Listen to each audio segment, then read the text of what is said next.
나는 처음 이 뉴스를 봤을 때 솔직히 헛웃음부터 나왔습니다. GPT사를 뛰어넘는 중국 AI 등장이라니 믿기지 않았어요. 중국이 AI 기술에서 급성장하고 있다는 건 누구나 아는 사실입니다. 하지만 AI 연구를 해온 나로서는 중국의 기술이 그렇게까지 발전했다고는 도저히 납득할 수 없었어요. 데이터 보안과 알고리즘 최적화를 연구하는 내 입장에서 중국이 진정한 의미의 AI 강국이라면 왜 여전히 전 세계 많은 국가들이 중국산 AI 시스템을 기피하고 있을까요? 저는 데이터 보안 전문가로 현재 유럽 최대 IT 연구소에서 근무하고 있습니다. 제 이름은 엘렌 듀퐁이고 AI 보안과 알고리즘 최적화를 연구하는 팀을 이끌고 있어요. AI 기술의 발전을 분석하고 각국의 AI 시스템의 보안성을 평가하는 것이 저희 주요 업무입니다. 그렇기에 중국의 딥시크가 GPT-4보다 더 뛰어난 성능을 발휘한다고 보도되는 것을 보고 의심이 들었습니다. 딥시크가 사용한다고 주장하는 거대한 데이터셋의 출처가 불분명했고 AI의 특정한 문제 해결 방식이 기존의 GPT 계열과 뚜렷한 차별점이 없었어요. 단순한 수치 경쟁에서 승리했다고 해서 진정한 기술적 혁신이라고 볼 수 있을까요? 그런데도 전 세계 많은 사람들이 중국 AI의 위력을 의심 없이 받아들이고 있었습니다. 그 중에는 내 동료 연구원들도 있었어요. 제가 몸담고 있는 연구소는 글로벌 AI 연구 프로젝트를 수행하는 곳으로 각국에서 온 AI 전문가들이 모여 협업하는 공간이에요. 얼마 전 연구소 회의실에서 열린 기술 검토회의에서도 딥시크가 주요 토론 주제였습니다. 중국 AI는 이제 세계 최강이다라는 발언까지 나왔어요. 저는 미간을 찌푸렸습니다. 과연 그럴까요? 일단 중국 AI가 정말 대단하다고 치죠. 저는 노트북을 닫으며 입을 열었습니다. 그런데 많은 나라에서 중국산 AI 플랫폼을 금지하는 이유는 뭐죠? 단순히 정치적인 문제 때문일까요? 회의실에 앉아있던 연구원들이 서로를 바라보았습니다. 중국인 연구원 리 씨가 조용히 손을 들었어요. 중국 기술이 발전하는 속도가 워낙 빠르다 보니 서방 국가들이 위협을 느끼는 것도 있죠. 기술을 견제하려는 정치적 이유도 무시할 수 없습니다. 저는 고개를 끄덕였지만 여전히 찜찜했습니다. 정치적 이유도 있겠죠. 하지만 기술적 측면에서도 의문이 많아요. 얼마 전 호주, 캐나다, 인도 등이 중국산 AI의 정보 유출 문제를 이유로 공공기관 사용을 금지했어요. 한국에서도 비슷한 논의가 나오고 있죠. 그러자 제 옆에 있던 한국인 연구원 김 박사가 말을 받았습니다. 맞아요. 한국에서는 요즘 테무나 알리 같은 중국산 앱도 점점 사용을 기피하는 분위기입니다. 딥시크 역시 정보 유출 우려 때문에 많은 사람들이 GPT 계열을 선호하고 있어요. 저는 그 말에 동의하며 슬라이드를 넘겼습니다. 실제로 최근 한국 보안 연구원들이 딥시크의 보안 취약점을 발견했죠. 모델 자체는 그럴싸하게 보이지만 내부 알고리즘을 살펴보면 데이터 보호 기능이 심각하게 부족해요. 중국은 AI를 빠르게 개발하는 것에 집중한 나머지 보안이나 윤리적 부분에서의 검토가 부족했던 거죠. 회의실에는 잠시 정적이 흘렀습니다. 리 씨는 조금 불편한 표정을 지었지만 딱히 반박하지는 않았어요. 어쩌면 그도 알고 있을 것입니다. 중국의 AI 기술은 빠르게 성장하고 있지만 아직까지는 허점이 많다는 것을. 문제는 중국이 이를 인정하기보다는 오히려 더욱 감추려고 한다는 것이었어요. 연구소에서 보낸 시간은 제게 깊은 깨달음을 주었습니다. 처음에 저는 단순히 AI 기술의 발전 속도나 성능만을 중요하게 여겼어요.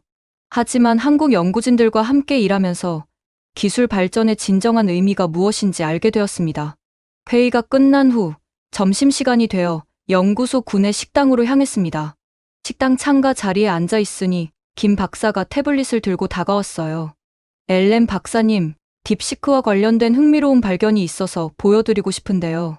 김 박사는 한국의 온라인 커뮤니티 게시물들을 보여주었습니다. 한국 네티즌들이 딥시크의 치명적인 결함을 발견했어요. 보세요. 이렇게 단순한 질문들로 AI의 허점을 드러냈죠.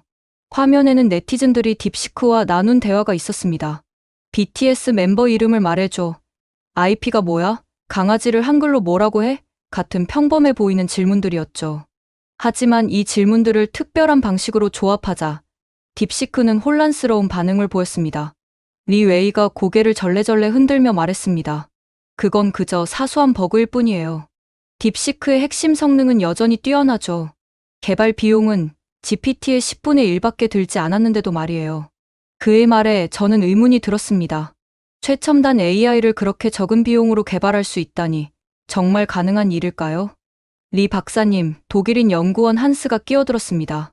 그렇다면 왜 딥시크의 학습 과정과 데이터셋은 전혀 공개하지 않는 걸까요?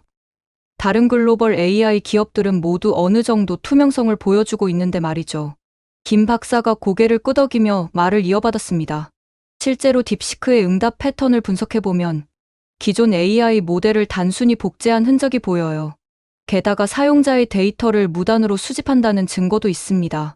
미국 전략국제학센터의 보고서에 따르면 딥시크를 통해 수집되는 데이터는 구글 검색보다 20배나 더 위험할 수 있다고 해요. 리 웨이의 표정이 굳어졌습니다. 그건 서방 세계의 편향된 시각일 뿐이에요. 중국의 기술력을 폄하하려는 의도가 있는 게 분명해요. 하지만 그의 말과는 달리 이미 여러 국가에서 딥시크 사용을 금지하기 시작했습니다. 텍사스주를 시작으로 미국 해군, 대만, 이탈리아, 일본까지 데이터 보안 우려로 잇따라 사용 금지 조치를 내렸죠. 기술의 발전 속도도 중요하지만 더 중요한 건 신뢰성이에요. 김 박사의 말에 저는 깊이 공감했습니다. 한국에서는 AI 개발 과정에서 투명성과 사용자 데이터 보호를 가장 중요하게 여깁니다. 그래서 네이버나 카카오 같은 기업들도 자체 AI를 개발할 때 철저한 검증 과정을 거치죠. 그날의 토론은 저에게 깊은 인상을 남겼습니다. 특히 한국의 접근 방식이 인상적이었어요. 기술의 발전만을 쫓지 않고 윤리성과 보안성을 함께 고려하는 자세. 앞으로 AI 기술이 나아가야 할 올바른 방향을 보여주는 것 같았습니다. 그렇게 우리의 토론이 무르익어갈 때였습니다. 연구소 관리자가 새로운 공동 프로젝트를 발표했어요. 다음 달부터 국제 AI 보안 표준을 개발하는 프로젝트를 시작하겠습니다. 각국의 연구원들이 팀을 이뤄 진행하게 될 텐데, 특히 데이터 보안과 윤리적 가이드라인 수립에 중점을 둘 예정입니다. 이 발표는 우리 연구원들 사이에 미묘한 긴장감을 불러일으켰습니다. 특히 중국 연구진들은 불편한 기색이 역력했어요. 리 웨이는 즉시 반대 의견을 제시했습니다. 너무 엄격한 보안 기준은 AI 발전을 저해할 수 있습니다. 개발 속도가 늦춰질 것이 분명해요. 지금 중국이 보여주고 있는 혁신적인 성과들을 보세요. 딥시크만 해도 출시 한 달 만에 놀라운 성과를 보여주지 않았습니까? 하지만 김 박사는 차분하게 다른 시각을 제시했습니다. 리 박사님, AI의 발전 속도도 중요하지만 더 중요한 것은 그 기술이 얼마나 믿을 만한가 하는 점입니다. 실제로 한국의 네티즌들이 발견한 것처럼 딥시크는 심각한 보안 문제를 안고 있어요. 사용자들의 개인정보가 중국 정부에 무단으로 수집될 수 있다는 점, 카메라와 마이크까지 제어될 수 있다는 점은 매우 우려스러운 부분입니다. 김 박사의 말에 독일, 프랑스, 영국 등 유럽 연구진들이 동의를 표했습니다. 한스는 자신의 노트북을 펴며 덧붙였어요. 실제로 미국 전략국제학센터의 분석에 따르면 딥시크를 통해 수집되는 개인정보는 일반 검색 엔진보다 20배나 더 위험할 수 있다고 합니다. 더구나 중국의 개인정보 보호 정책은 실효성이 없죠. 중국 법률상 정부가 원하면 모든 데이터를 언제든 가져갈 수 있으니까요. 토론이 격화되는 와중에 저는 특히 한국 연구진의 접근 방식에 주목하게 되었습니다. 그들은 감정적인 대립을 피하고 구체적인 증거를 바탕으로 차분하게 의견을 개진했어요. 김 박사는 태블릿을 꺼내 실제 사례들을 보여주었습니다. 한국 네티즌들이 발견한 딥시크의 취약점들, 답변 시간이 지연되는 현상, 정치적 검열의 흔적들. 이 모든 것이 체계적으로 정리되어 있었죠. 보안과 윤리성을 고려하지 않은 AI는 결국 신뢰를 잃게 됩니다. 김 박사의 말이 회의실에 울렸습니다. 이미 많은 국가들이 딥시크 사용을 금지하고 있어요. 텍사스주는 정부 기관의 딥시크 사용을 전면 금지했고, 미국 해군도 전 장병의 사용을 금지했습니다. 일본, 대만, 이탈리아도 같은 조치를 취했죠. 이건 단순한 기술 경쟁의 문제가 아닙니다. 우리가 만드는 AI가 어떤 가치를 추구해야 하는지에 대한 본질적인 문제인 거예요. 리 웨이와 다른 중국 연구원들은 점점 더 불편한 기색을 감추지 못했습니다. 특히 김 박사가 한국 네티즌들의 발견을 설명할 때는 표정이 굳어졌어요. 중국 연구진들은 자신들의 기술력을 의심받는 것에 대해 민감하게 반응했고, 이는 곧 연구소 내의 긴장된 분위기로 이어졌습니다. 그러던 중 일본인 연구원 타나카가 중재안을 제시했습니다. 우리 모두 AI 발전을 원하는 것은 같습니다. 다만 그 과정에서 지켜야 할 원칙들이 있겠죠. 한국 연구진이 제안한 것처럼 투명성과 보안성을 갖춘 표준을 만들어 보는 건 어떨까요? 이건 특정 국가를 견제하기 위한 것이 아니라 모두가 신뢰할 수 있는 AI를 만들기 위한 노력이 될 것입니다. 그날의 열띤 토론 이후 연구소의 분위기는 미묘하게 달라졌습니다. 특히 실제 프로젝트를 진행하면서 각국 연구진들의 작업 방식 차이가 더욱 뚜렷하게 드러났어요. 저는 한국팀과 중국팀이 각각 맡은 데이터 검증 작업을 지켜보며 놀라운 차이점을 발견하게 되었습니다. 한국 연구진은 모든 과정을 꼼꼼하게 기록하고 검증했어요. 김 박사의 팀은 매일 아침 회의를 통해 전날의 연구 결과를 공유하고 발견된 문제점들을 상세히 토론했습니다. 특히 인상적이었던 것은 그들의 체계적인 접근 방식이었죠. 우리가 만드는 AI 보안 표준은 전 세계 사람들의 개인정보와 직결되는 문제입니다. 하나하나 꼼꼼히 살펴야 해요. 김 박사의 이 말은 연구소 전체에 깊은 인상을 남겼습니다. 반면 중국 연구진의 작업 방식은 완전히 달랐어요. 리 웨이의 팀은 빠른 결과 도출에 집중했습니다. 그들은 종종 검증 과정을 생략하거나 간소화하려 했고, 이는 자주 다른 팀들과의 마찰을 일으켰죠. 시간이 없습니다. 빨리 성과를 내야 해요. 리 웨이는 자주 이렇게 말했습니다. 결정적인 사건은 중간 보고서를 작성할 때 일어났습니다. 데이터 분석 결과를 검토하던 중 김 박사가 중요한 사실을 발견했어요.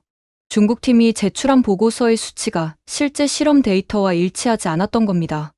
이건 단순한 실수가 아닙니다. 의도적으로 결과를 조작한 흔적이 있어요. 김 박사의 지적은 연구소 전체에 큰 파장을 일으켰습니다. 조사 결과 중국 팀은 자신들의 AI 보안 시스템의 성능이 실제보다 30% 이상 부풀려져 있었고, 취약점을 의도적으로 숨긴 정황이 드러났어요. 이는 마치 딥시크의 상황과 너무나도 닮아 있었습니다.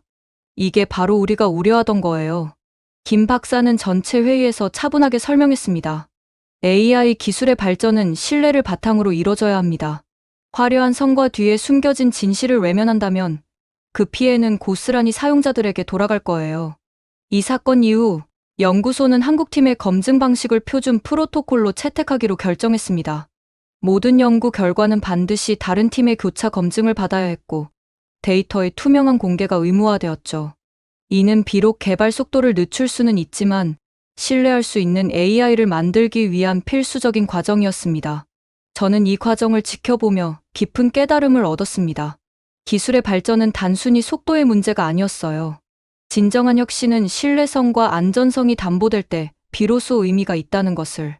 그리고 그 과정에서 한국 연구진이 보여준 전문성과 윤리의식은 앞으로 AI 기술이 나아가야 할 방향을 분명히 제시해 주었습니다. 그렇게 시간이 지나고 저는 이전과는 완전히 다른 연구소의 모습을 보게 되었습니다. 한국팀의 방식이 표준이 된 이후 연구소 전체의 분위기가 크게 바뀌었어요. 처음에는 더딘 진행 속도에 불만을 표하던 다른 국가의 연구진들도 점차 이 방식의 가치를 인정하기 시작했습니다. 특히 인상적이었던 것은 한국팀이 보여준 기술 민주주의였습니다. 김 박사의 팀은 중요한 발견이 있을 때마다 전체 연구진과 공유하는 것은 물론 일반 대중도 이해할 수 있는 방식으로 설명 자료를 만들었어요. AI 기술은 결국 사람을 위한 것입니다. 전문가들만 이해하는 기술이라면 그건 반쪽짜리 혁신일 뿐이죠. 김 박사의 이 말은 많은 연구원들의 마음에 깊이 새겨졌습니다. 흥미로웠던 것은 한국팀이 실제 딥시크 사례를 연구 자료로 활용하는 방식이었어요. 그들은 한국 네티즌들이 발견한 딥시크의 취약점들을 상세히 분석하고 이를 바탕으로 더 안전한 AI 시스템을 설계하는 방법을 제시했습니다. 보안 취약점을 찾아내는 것은 시작일 뿐입니다.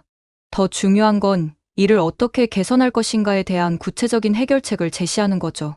반면 중국팀의 태도 변화는 더딘 편이었습니다. 리 웨이와 그의 동료들은 여전히 속도를 강조했고 때로는 은밀히 검증 과정을 생략하려 시도했어요. 하지만 이제는 더 이상 그런 시도가 통하지 않았습니다. 다른 팀들이 한국팀의 검증 방식을 채택하면서 모든 연구 결과는 철저한 검증을 거쳐야 했기 때문이죠.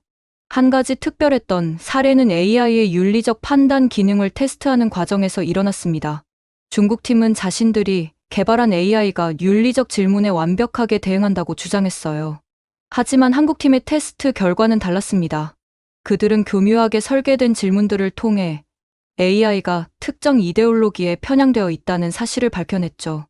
이건 마치 딥시크가 보여준 문제와 같습니다. 김 박사는 설명했어요. AI가 윤리적 판단을 할 때는 특정 국가나 이념의 관점이 아닌 보편적 인권과 가치를 기준으로 삼아야 해요. 우리가 발견한 편향성은 AI가 특정 정부의 통제 아래 있다는 것을 의미합니다. 이 발견은 전체 연구진에게 큰 충격을 주었습니다. AI 윤리 문제는 단순히 기술적인 문제가 아닌 인류의 보편적 가치와 직결된 문제라는 인식이 확산되었어요.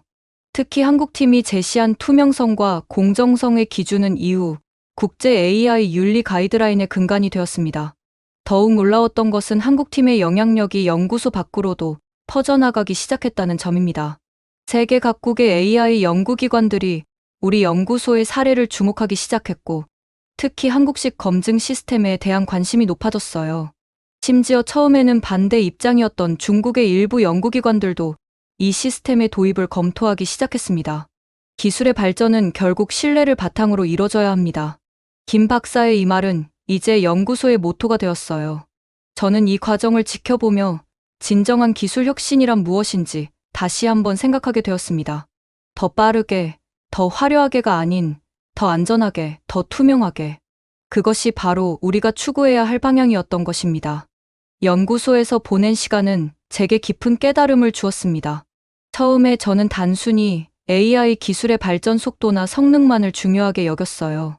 하지만 한국 연구진들과 함께 일하면서 기술 발전의 진정한 의미가 무엇인지 알게 되었습니다. 특히 한국과 중국의 접근 방식 차이는 매우 흥미로웠습니다.